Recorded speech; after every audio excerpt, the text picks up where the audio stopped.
Welcome to this week's podcast. I'm Michelle Pascoe, and thank you so much for joining me. Each week, I either interview an amazing guest, or perhaps I'm sharing my own insights over the past 3 decades in this amazing industry, as well as being in business. This podcast is for those in the hospitality industry, but it's also so much more than that. It's for someone just like you. Perhaps you're an individual building a business, or you're just starting out building a team, or you have many people that you lead and manage. If that is so, and you are wanting to create an amazing experience for your patrons, your clients, your members, then this is the podcast for you. Welcome, everyone, to today's podcast. And this is going to be a really good podcast. Not that they aren't normally, but I met this lovely lady just a few short weeks ago at the AGE in Sydney, both as a moderator and on a panel. And I thought, yes, perfect person to have as a woman in the hospitality and gaming industry who is a true leader and as an excellent role model for those that are looking to come into the industry, but also those that are on the journey. So I'm going to introduce you to Rachel McHugh. Now, after studying a Bachelor of Commerce, majoring in Marketing and Demography, with the intention to become a demographer and work in the ABS on the census, she instead went down the marketing path and worked for both a dental company and an engineering company, very different from the ABS. But even more so, she wanted to do something a little bit more than just marketing. So Rachel saw the product coordinator role at the IGT advertised. And although she didn't have any of the experience they wanted, she thought, what the heck? There was no harm in trying, and she got the role. She says here somehow, but I'm sure there's a little bit more that she's got an experience and a knowledge that got them to see the potential within her. So while at IGT, Rachel then moved up to be product manager for Australia and New Zealand and was there for almost 6 years before moving on to Ainsworth Game Technology, which only last year, 2023, where she is now the Senior Product Manager for the APAC region. Welcome, Rachel. It's lovely to have you here. Thank you so much for having me. I really am looking forward to our chat. And I am looking forward to it because Rachel, after I was reading that little bit in her bio about, didn't have the experience, but just went for it.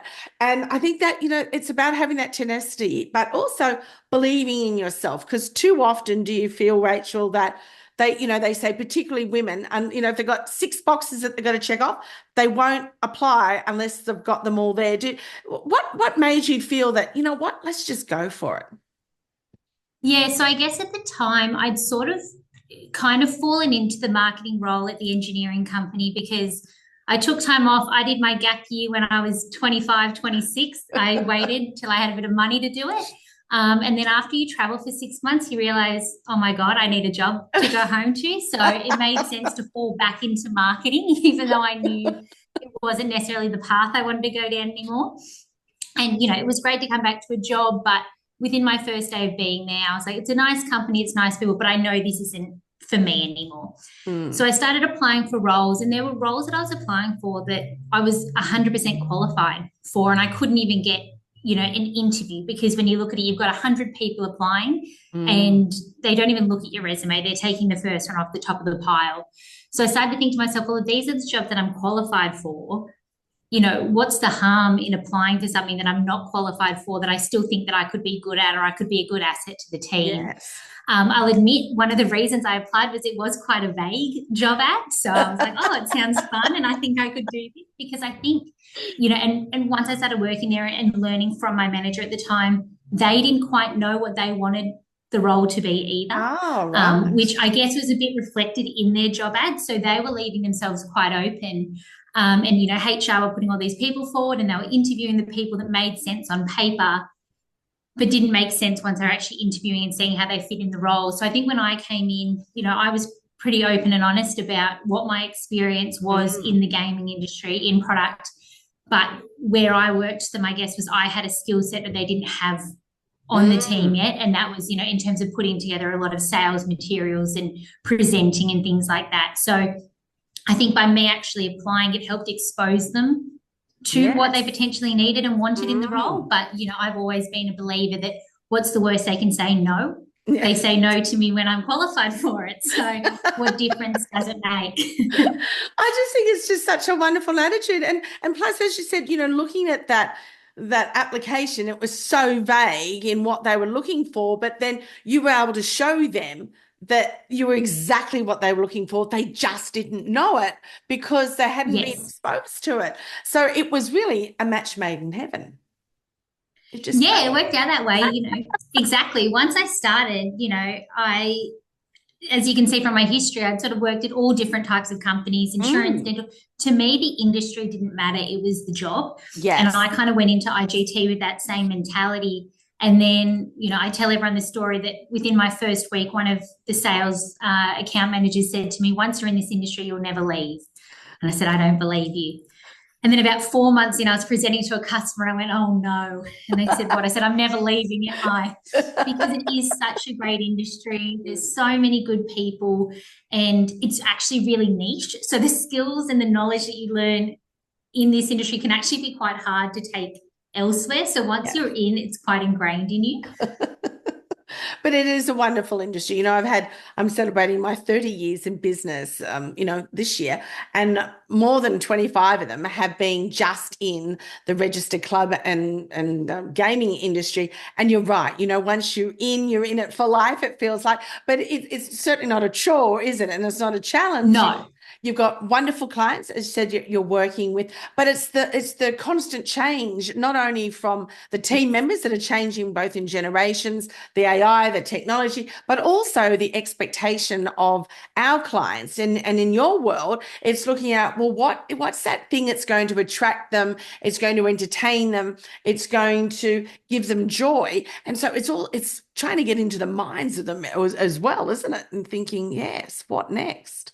definitely. And I think even if you look at it from a customer operator base, what their expectations out of manufacturers now are very different as well. If you look Mm, at 10, 15 years ago, sales were really relationship based. I get on well with my sales rep. I like that yes. company. Yeah, at the trade show, I'll buy 10 off of you. Mm, Whereas now it's much more analytical and data driven. This is a lot of money that people are spending. And so mm, my role as a product manager is how do I assist the sales team in those sales in terms of giving them the right information, yes. really breaking it down. Now we need to know who the target player is, where the positioning is going to be, Mm, and the data that we expect out of the game once it hits the market. And I guess that's where I've been quite lucky in the time frame that I've come into the industry is I've really come in as that relationship is changing. And so it right. really helped me establish my place quite easily because when you come Mm, in with no knowledge, you can sort of start fresh and you're not hindered with mm, the past at times. And so that for me quite benefited my skill set, but mm. also just that timing as well. Yes, yeah. And that's quite an interesting point that you've made there. And I'd love to tease that out a little bit more and learn some more from you, Rachel, where you've gone from that, yes, that relationship of, well, I've always been with them, come to the trade show, slap you on the back, have a coffee. I know there's a lot more to it than that, but it's that real that is that strong connection. And yes, I will purchase from you. But now you're saying there's more. Yeah, look, you've still got to have a good relationship, I'm sure, and it's all about that Definitely. experience. But it's that analytical, it's that data, and I love data. So, what do you think has made that shift? I think people are starting to realize that clubs really are businesses, Mm, and businesses that need all elements and areas of the business to be successful. mm, I think, previously you'd look at a club and everyone would just think, oh, they're an instant money maker. They have pokies. They don't need to do anything. But mm, in reality, we're actually seeing quite the opposite happen nowadays. And a lot of mm. these big clubs and are losing money. You've got small clubs that are shutting down, and it's because it's not necessarily always being treated like a business. Yes. And we do need to make sure that we're making the right decision. And I think people, especially groups, so pub or club groups, used to just do a one set buying strategy. I'll buy that game that just goes into everywhere. But Mm, they're all in different locations, they've all got different player types.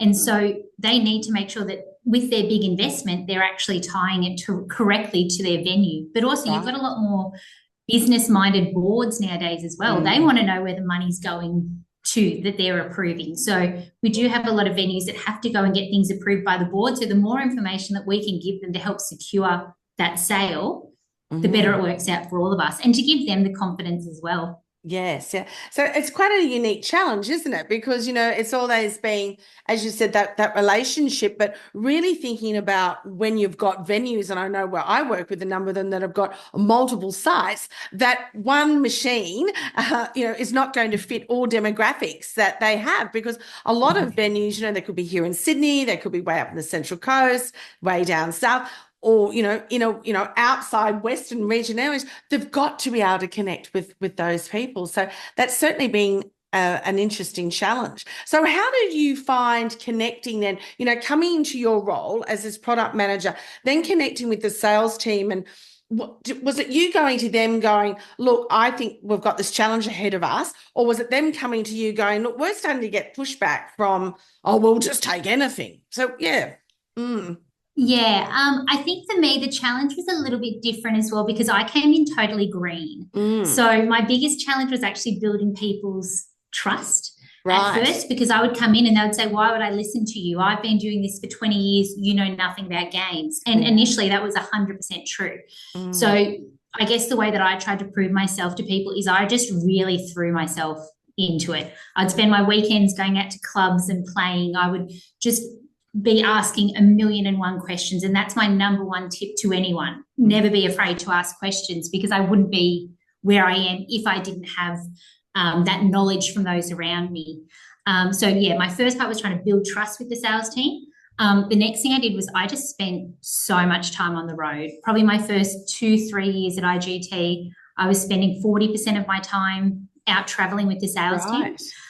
One, it helps you build that personal relationship when you spend a lot of time with them.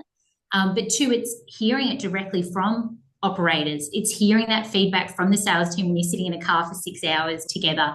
And it's building up that knowledge that way, so that, I always say that when we walk into a room, we need to be the most knowledgeable people about both our product and the industry as a whole. And the only way to do that is to hear it directly from the source. And I was really lucky. I had some really supportive people that I worked with at IGT that really helped build me up. And so I think once you have a few people that really back you, then that sort of helps everyone else jump on board. So yeah, I'll be the first to admit that it's the people that were around me that really helped me build up those relationships to people that were much more apprehensive about me coming in. Yes, yeah, because then you've got the support, but you've also got the guidance. So it's very much like an informal mentorship, isn't it? Yes. Yeah. And so definitely. Have you found that you've been able to pass on that skill of being that mentor, going from the mentee to the mentor, yes,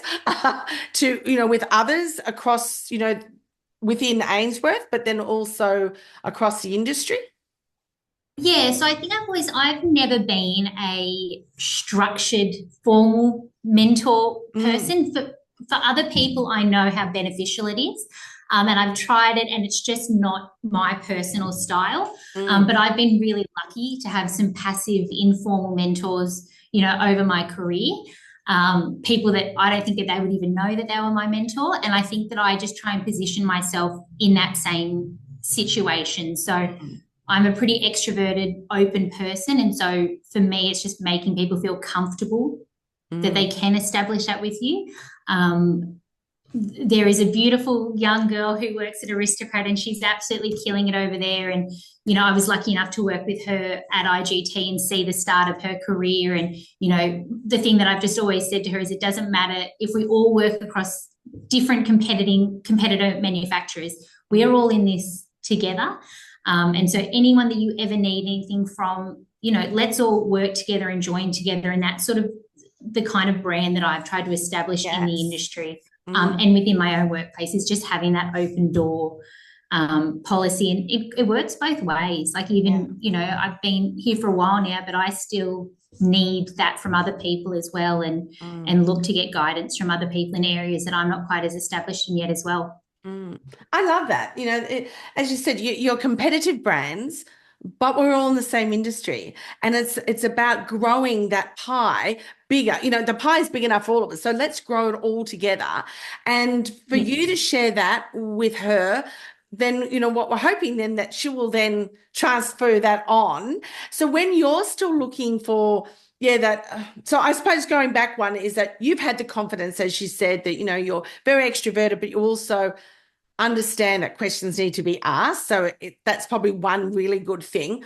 Have you found also that now, who are you going to for this more knowledge bank to grow is it still within Ainsworth? Are there other people across the industry that you think, look, they may be that competitor, but I'd love to just learn a little bit more about them or about what their journey's been or something? Yeah, I think the best thing about the industry is the network that you can build. And I've been really lucky over my time at IGT and Ainsworth to build a really strong network and constantly meeting new people. So even at the GGW event at AGE, so Yes. 2-3 weeks ago, there are people there that I've maybe touched base with once or twice before, but never really gotten to know. And then you meet them and it can be so intimidating putting yourself in those situations, even if you are a confident, extroverted person, but it's having those touch bases that it doesn't need to feel like guidance or a mentorship. It becomes an actual,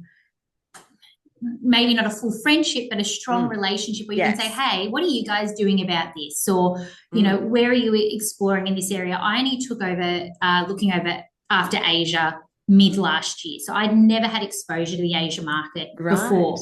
But I have friends at other manufacturers who are over in Asia, and I'm not asking them, what are your roadmaps and what are you doing? But I'm asking them for some guidance on the market, and they're more than happy to help me with that, just as I would be likewise. So I think it's, I've always said to anyone that I've ever hired is, let's focus on learning the job later. Right now, let's focus on building relationships internally, because I always say it's easier to ask a friend for a favor than it is to ask a colleague. And so that's my approach that I've always taken, is building strong relationships so that when I need help or when I need guidance or a favor, I'm going to someone that I have confidence in and a good relationship with. Because then vice versa, it works well for both of us. Yeah. I was just thinking, the next question I was going to ask you was about the inclusive environments. And that just shows you that you're creating this inclusive environment that has come so organically. It hasn't been, structured, and it's meeting those people, it's reaching out to them. Yeah, particularly going into a new market. As you said, you're not there to find out all the deep hidden secrets, but gee whiz, they could at least give you a tip of where the decent restaurant is. But but more so than that. And they do. They do.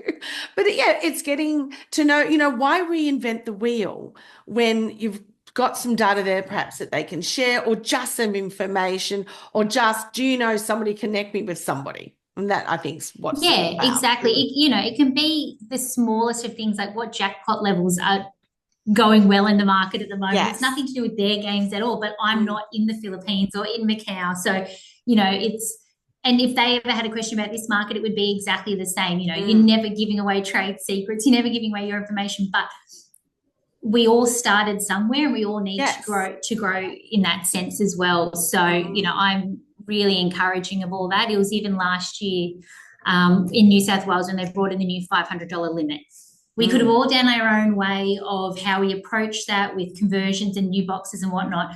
But instead, we all banded together and said, let's be clear and cohesive about how we're going to approach this, and all go in with the same approach. One, it just creates an even playing field for us all. But two, it helps, reduce confusion with the operators and player confusion and whatnot. And by doing those sort of things, it is beneficial to everyone and doesn't put anyone at an advantage or a disadvantage at all. So I think, especially when it comes to regulatory things, banding together is our best way forward. Oh, definitely. Because as you said, it's only going to be the operator and then the end user, the player, who's going to be totally confused because, well, this one's saying this and this one's saying that. I look at, I don't have an electric car, but I know, there was a lady who was speaking on the panel at the AGE about it. And you see, and from what I've heard, when people pull up to these electric chargers, they've got to have this certain app on the phone, and that's got to be the correct nozzle. And I hear people saying to me,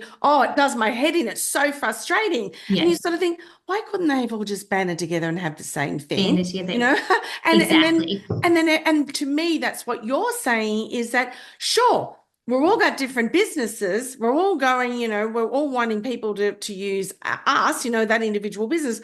But Yeah. let's do a system that everybody at the end user goes, whether I use that one or this one, it's that same wonderful outcome. Mm. Exactly. At the end of the day, we're making an entertainment experience. We Yes. shouldn't be trying to confuse things. We're there to make it easy. Like when I go and play, it's because I want to switch off and relax. It's not because Yes. I'm trying to work out, how do I play on this one and how much money can I put in on that one. But Mm. also just as an industry as a whole, it looks good. Like Yes. it makes it look like we are meeting regulations and we are, trying to evolve and do Yes. the right thing. So, Yeah. but just in general, that's, I'm quite a collaborative person. I really enjoy being part of a team. Mm. And by a team, I don't necessarily mean, we're all within product and we all do whatnot.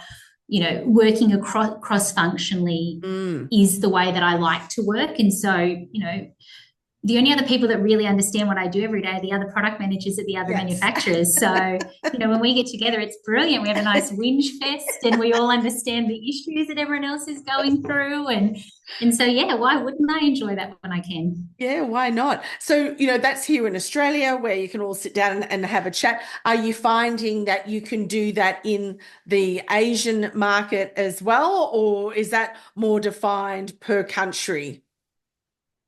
Not so much, but for Ainsworth, we're quite small in Asia, so Right. it's a little bit different. But I work quite well with our US product team and Latin Mm. America product team, and so in that sense, I get that internally as well within the company. So, Okay.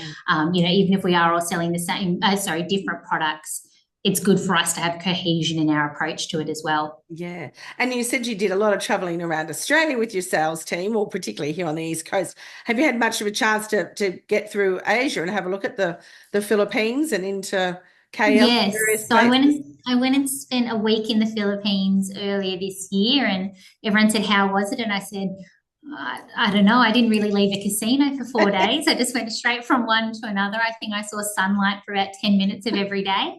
But it's the same as when I learned this market. I went over there to just immerse myself Yes. in it, to play the games, to hear what the operators had to say.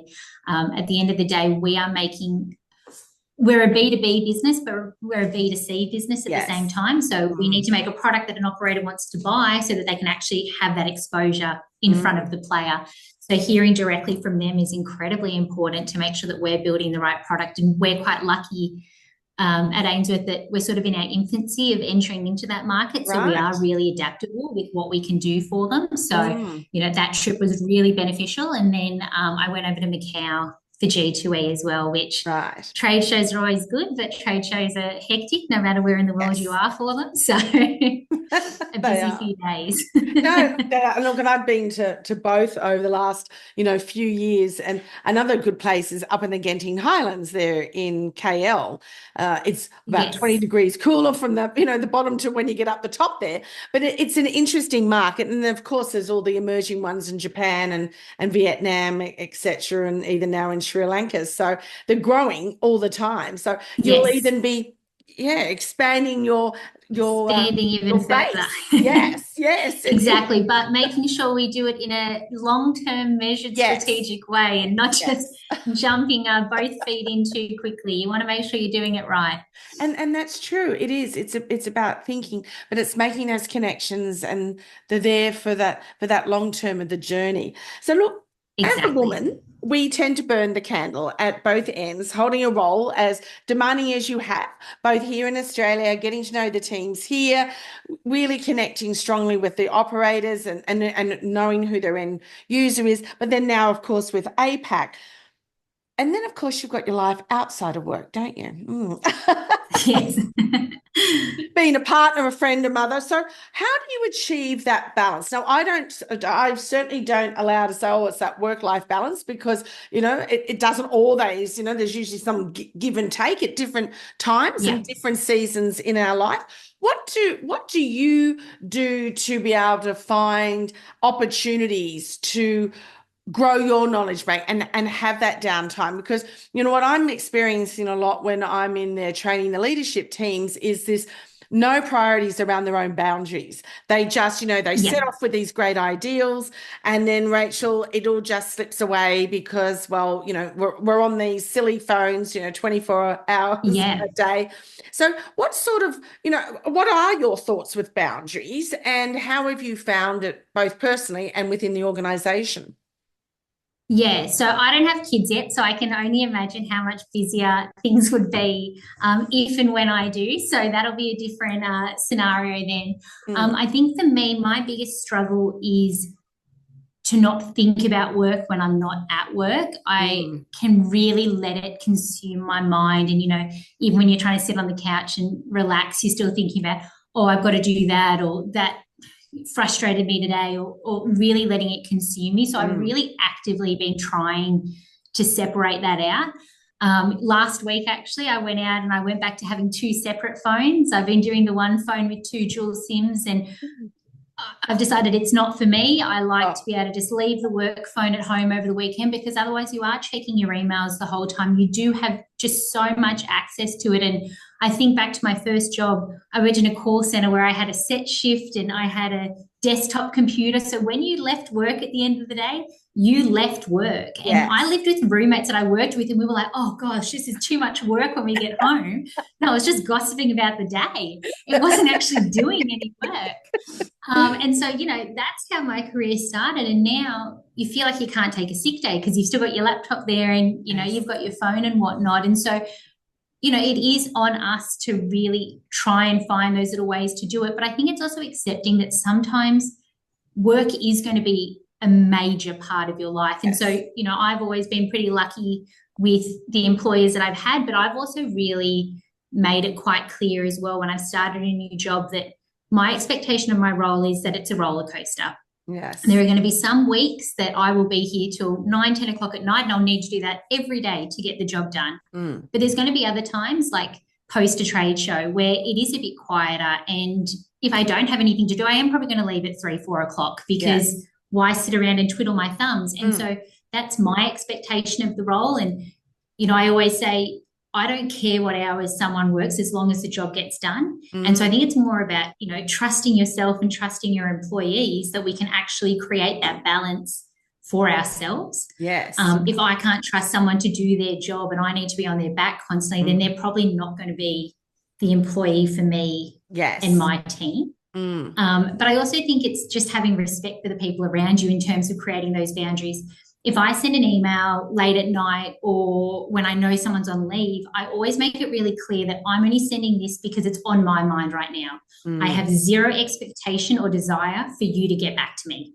Mm. You enjoy your holiday. I hate the idea of people taking their laptops away on No. holidays with them.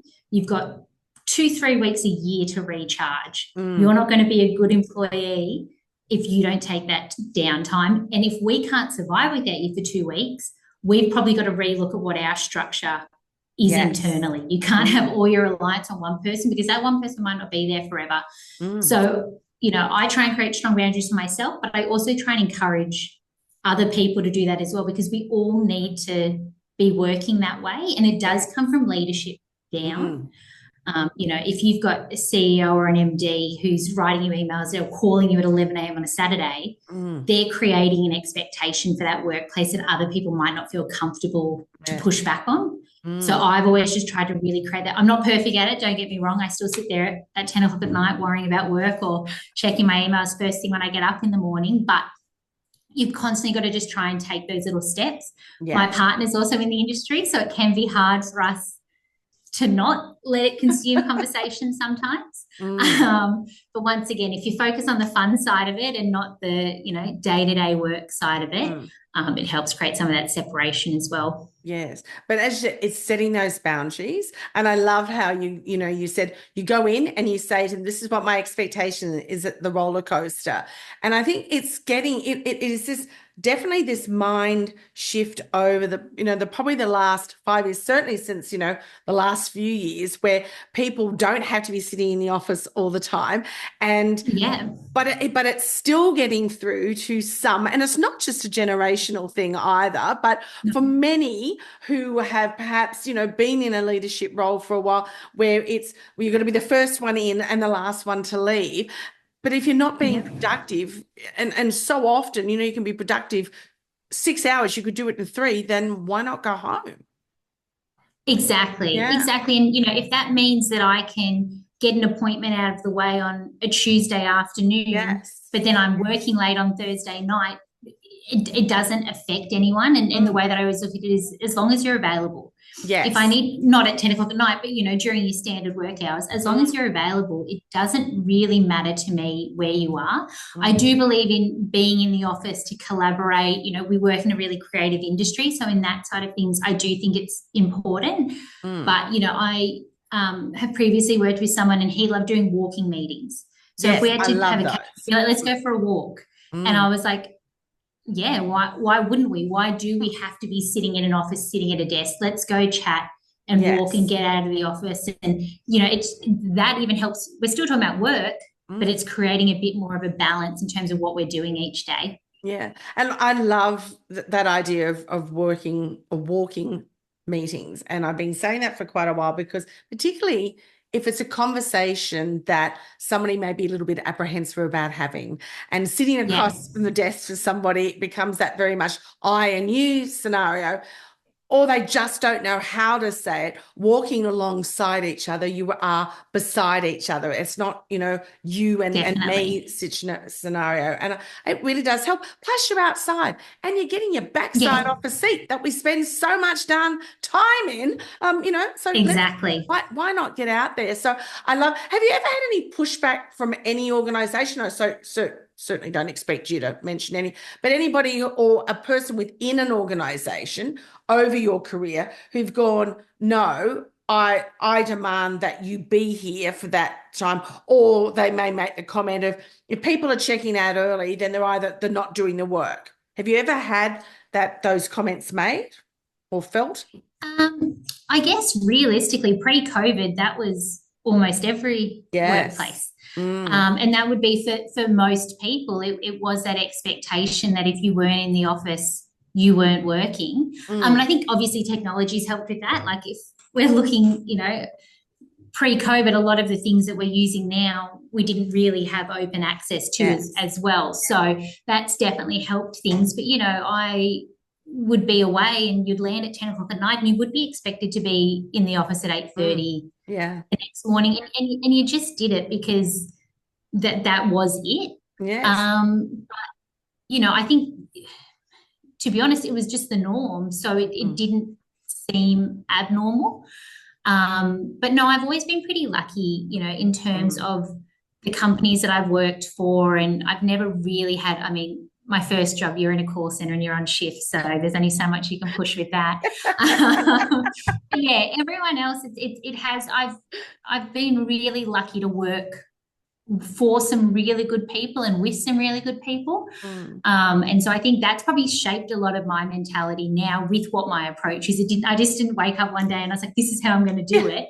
You just kind of naturally learn it over the years. And I've worked that's what works for me. And it tends to be what works for my employees, from what I can tell. Yeah, I think it's thinking outside the box. And I know when I started my business up in 1994, I offered secretarial overload service.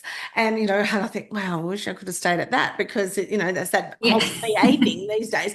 But back then it was so hard, Rachel, to convince, and they were predominantly men, to say, just dictate it and then I will type it up overnight, but it was, Yeah. we're going to let these trade secrets out. I'm thinking, really, Yeah. from the office. But, that was that service that I offered. And the people who took it up loved it because it was something really Yeah. unique. They didn't have to have a full-time person in their office, but also the hours were really flexible for me, having really young children. But, life went on. I got into the club industry and then Yeah. forget about, I'm good at typing, but, but it was just expanding other people's minds to, as you said right back at the start, it's building that trust with people.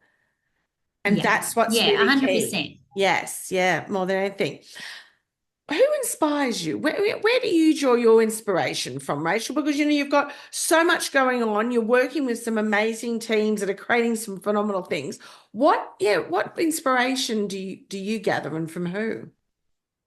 I think probably my friends that I've met in adulthood. So Mm-hmm. obviously I'm, really lucky to have, the girls that I went to high school with and things like that. But throughout adulthood, I grew up in, I guess you'd kind of call it a pretty closed world. I went to a Catholic high school and I met a lot of people who were like me. And then Yes. going into adulthood, you suddenly have a lot more exposure to a wider range of people and just seeing how differently everyone's gotten to where they Yes. are. So, Yes. I can look back to, my best friend that I made at uni. We both started doing the same uni course together. I then went on into the corporate world. She stayed at uni and did her PhD, and now she's a lecturer there. That was not an expectation that either of us had when she first started. Yeah. My other friend that I made in the call center, I came in with a degree. She didn't. She then went on to become head of customer experience at a major insurance company. And so just seeing, these everyday people that don't have these huge, big LinkedIn networks and things like that, but they're achieving great things. Yes. At IGT, I always joked, I would say to my friends, you would never believe the people that I'm friends with at work because they're so different Yes. from me, but they're some of my favorite people. Mm. You've got one of my friends, he started as a cleaner when he first came to Australia, and now he runs an online gaming studio. Like Yeah. people can just do amazing things, just going and doing what they're good at every day. I think sometimes we only draw success stories as people that have these huge, big, exciting stories. But a lot of the time, it's just people going and doing their best every day, Yes. putting Yeah. themselves forward for opportunities and climbing up that way. I'm a big believer in just being open to every opportunity. Not all of them are going to work out. I've definitely had some that haven't, but I wouldn't have known if I didn't do it. And so just seeing people around me that have actually taken that jump, Yes. that's what inspires me to keep pushing it and doing it myself. And it's seeing people for who they are, that essence within them. I think I don't think anybody's above judging somebody else. We all do it. I'm just No. going to say it. We all do it for Yeah. the person driving crazily along the highway, or somebody who's Yeah. bumped us with the shopping trolley, or whatever it might be. We all do judge, but we just don't know what those people are achieving. And as you said, there's somebody who, once a cleaner, and you could have thought, they made a choice to do something. Yeah. And to be somebody, but not to be, yes, the one who's going to get all the accolades and the big pats on the back. They've done it for themselves, perhaps their family, whatever, the community, whatever it might be. But just to be in that space and hear their journey, I think that would be wonderful. Yeah, and I think that's something that, we should all be embracing in this industry. Yeah. If I'd stayed in other jobs or, my marketing side of things, I would have never, possibly had exposure to engineers and artists and mathematicians and, people that work with regulations and compliance. But I have this exposure. Let's embrace it. Let's widen the circles that we expose ourselves to. And, that's made me, a lot of who I am as an employee as well. Because you're right, at the start when you said, you're within that circle, you go to that same school, and we do that, don't we, in life? We gather, we're attracted to the people that are like us, but then all the information is the same, it's that Yeah. diversity. And I love going to lots of different conferences. So I go to Asia quite a lot, to go to a lot of big research company, but it's all that. I speak professionally at a lot of conferences. I was at the dietitians conference the other week where I was presenting a keynote in Brisbane, and I stayed for the whole conference. And they said, "Do you really want to stay?" I went, "Yes, because I want to hear about what dietitians do." And it's just like, oh, I wish I could link you, and I will. I'm going to link you with this person over here who's in a totally different industry. But my goodness, how you can connect, and it's learning Yeah. about others. I find that fascinating.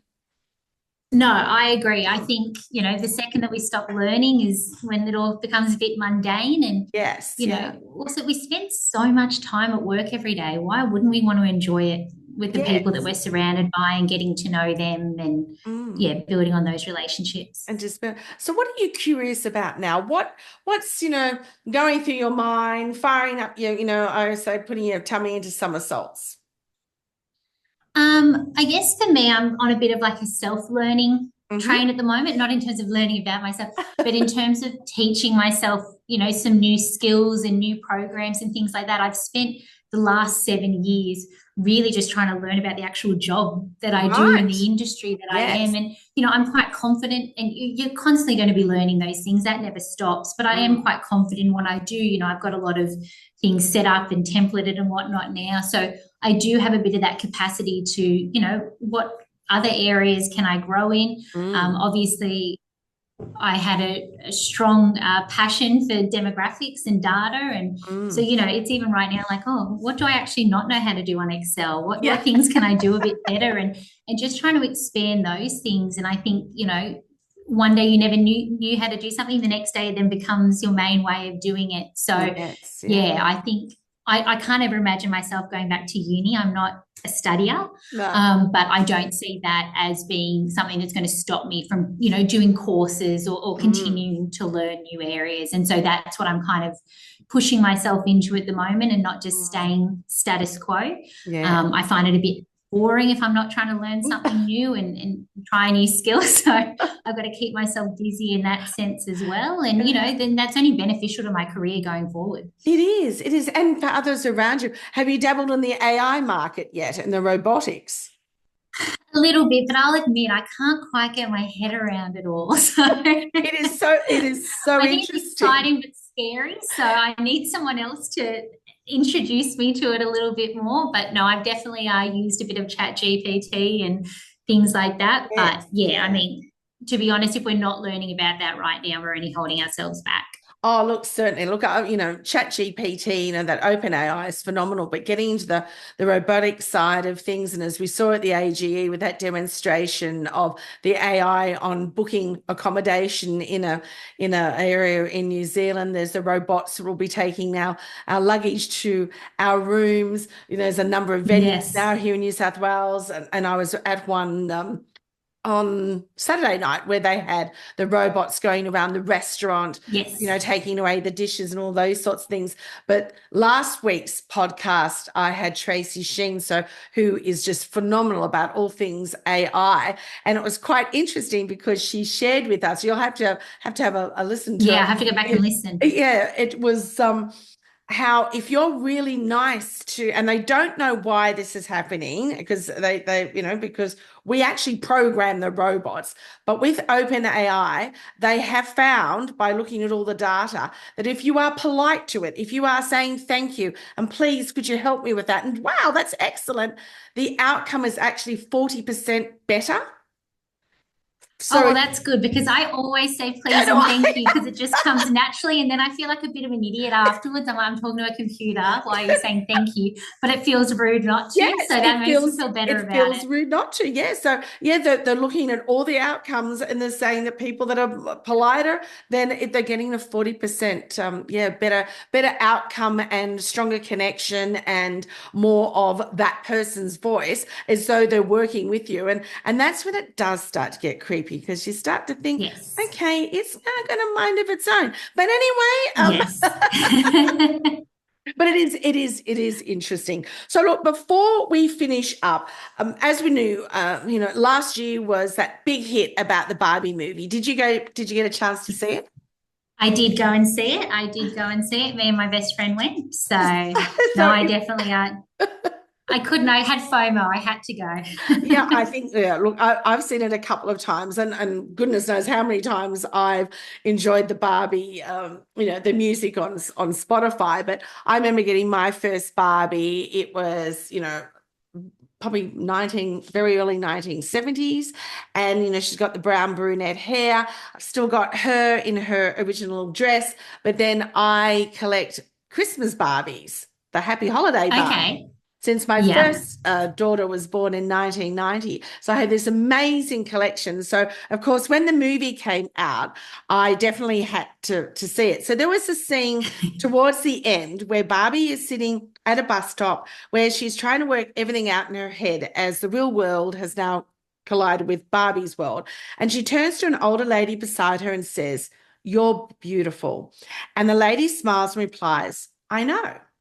Self assurance and belief in ourselves is so important. How do you respond to that voice of self doubt in your head? And what is the tip or strategy that you could share with the audience, please, Rachel? But that's if you ever do have that voice of self doubt. Oh, don't worry. I most definitely do. There is no doubt about that. I think anyone who doesn't, I would be shocked. Mm. So, yeah, I definitely have, you know, moments of self-doubt. And as I said, I'd be shocked if anyone didn't. And I don't think it's a bad thing. I think we'd all be walking around with these huge heads and cocky attitudes if you Yes. didn't have a little bit.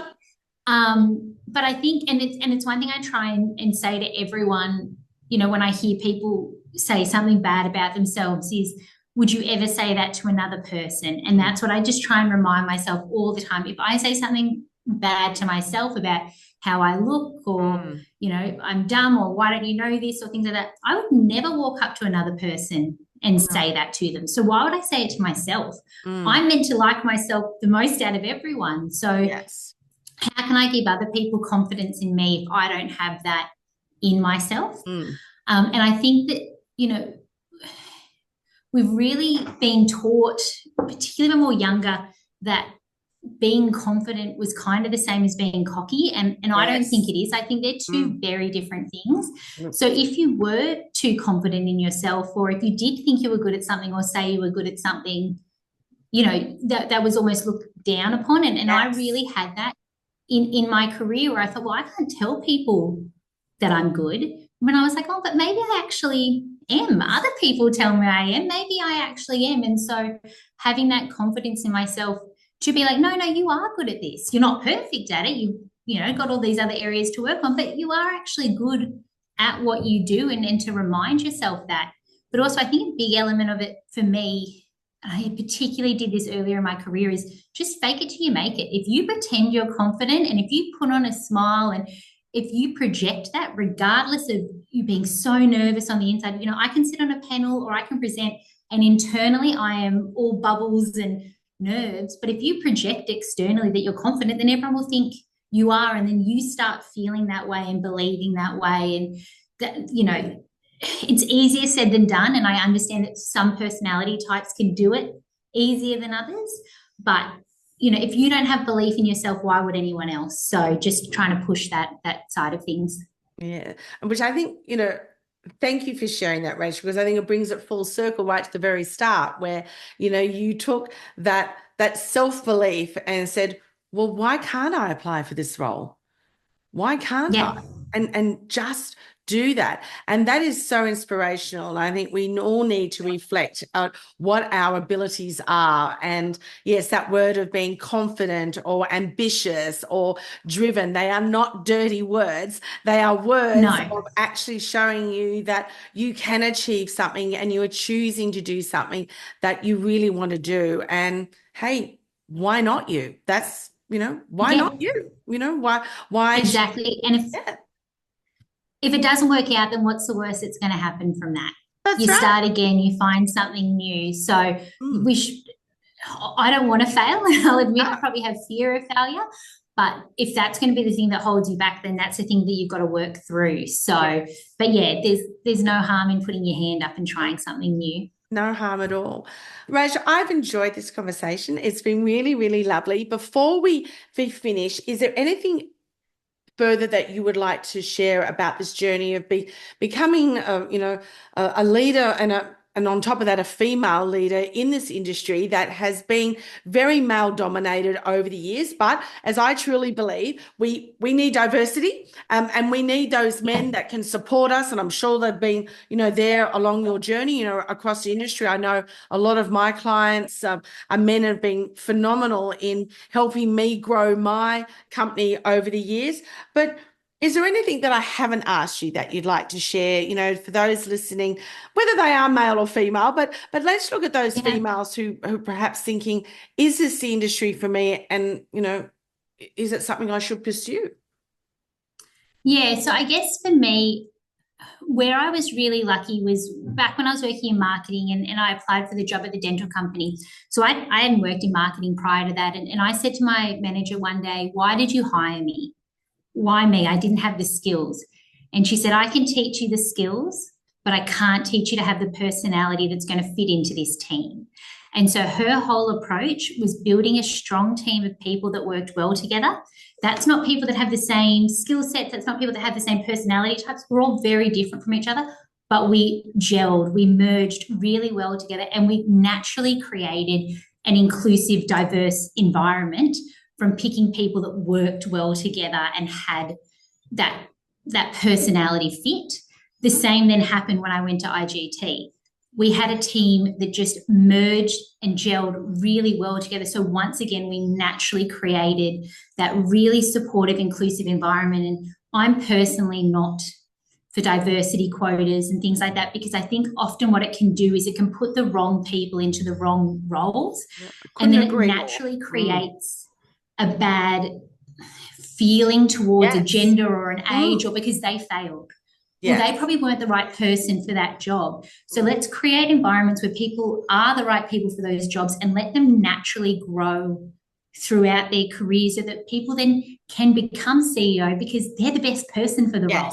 Not because we need a female CEO, but we've got to get people in through the door to do that. So these jobs that you're seeing where, oh, it's a junior graduate role, but I want you to have 3 years experience. I don't. I want you to come in and let us teach you our way of doing things, but I think you're going to work really well with these people, and I can see that you're going to have a bright future, regardless if you're male, female, whatnot.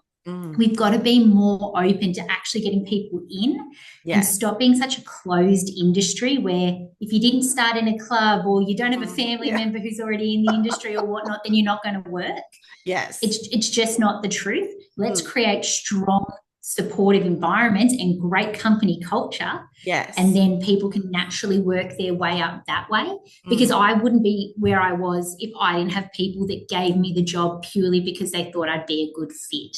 Because on paper I wasn't. So that's what I want to give to people, and I think that's our only way to move forward as an industry. Look, the wonderful points that you made, and I think, it's about seeing that potential in people, isn't it? It doesn't matter who they are or what their background is. If they've got, as you said, that right attitude and they want to learn, and they may make mistakes and they may ask 1,000 questions, but hey, they can see that this industry, which is beautiful. I think the hospitality and gaming industry is a phenomenal industry with so many opportunities that people are not aware of until they get inside and they go, wow, this is absolutely amazing, isn't it?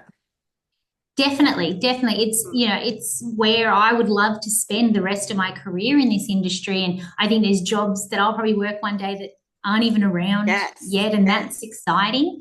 But I think at the end of the day, my number one tip to everyone is just ask questions regardless of what position you're in. I'm not a very hierarchical person. I'm not of that traditional that you just respect up and whatnot. If you're not asking people in your team questions or in other teams questions, then you're doing it wrong, because they're meant to be your subject matter experts in that area, and we should all be learning off each other, and that's how we will move forward and be better, all of us at our roles.